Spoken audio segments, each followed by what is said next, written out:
Morning students. আজকে যে টপিকটি আলোচনা করব সপুষ্পক উদ্ভিদের যৌনজন্মে রয়েছে, সেটি কি অ্যাপোমিক্সিস। অ্যাপোমিক্সিস কি জিনিস? অ্যাপো কথার অর্থ হলো কি উইথাউট, মিক্সিস কথার অর্থ হলো ম্যারেজ। অর্থাৎ যৌন জনন ছাড়াই যখন অঙ্গজ বা অযৌন জনন পদ্ধতিতে ভ্রূণ সহ বীজ গঠিত হয় বা ভ্রূণ সহ অপত্য উদ্ভিদের সৃষ্টি হয়, তখন তাকে বলি কি অ্যাপোমিক্সিস। অ্যাপোমিক্সিসের আমরা প্রকারভেদ যদি আমরা দেখি, অ্যাপোমিক্সিসকে চারটি ভাগে ভাগ করা যায়। প্রথমে কি বলা হয়? প্রথমে প্রকারভেদ বলা হয় রিকারেন্ট অ্যাপোমিক্সিস। রিকারেন্ট অ্যাপোমিক্সিসটা কি জিনিস? যখন মেগাস্পোর মাদার সেল, এই মেগাস্পোর মাদার সেল এটি কি হয়? এটি হলো ডিপ্লয়েড প্রকৃতির হয়। এর ক্ষেত্রে যদি মিওসিস না ঘটে এবং সেখান থেকে যে ভ্রূণ গঠিত হবে মিওসিস ছাড়াই, সেটি হলো 2n প্রকৃতির হয়, ডিপ্লয়েড প্রকৃতির হয়। এটাকে বলা হয় রিকারেন্ট অ্যাপোমিক্সিস। এটা কার ক্ষেত্রে লক্ষ্য করা যায়?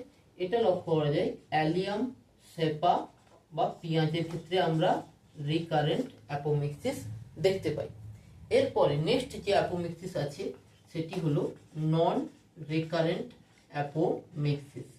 নন রিকারেন্ট অ্যাপোমিক্সিস যখন ডিম্বাণুটি কি হবে? ডিম্বাণুটি এন বা হ্যাপ্লয়েড প্রকৃতির হবে।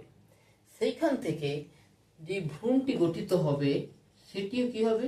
হ্যাপ্লয়েড প্রকৃতির গঠিত হলে কোনো নিষেক ছাড়াই, অর্থাৎ এখানে কোনো নিষেক ঘটবে না, তখন তাকে আমরা বলছি নন রিকারেন্ট অ্যাপোমিক্সিস। এটা কানামাছি অর্থাৎ আমরা সোলানাম নাইগ্রাম এই গাছটার ক্ষেত্রে আমরা নন রিকারেন্ট অ্যাপোমিক্সিস দেখতে পাই।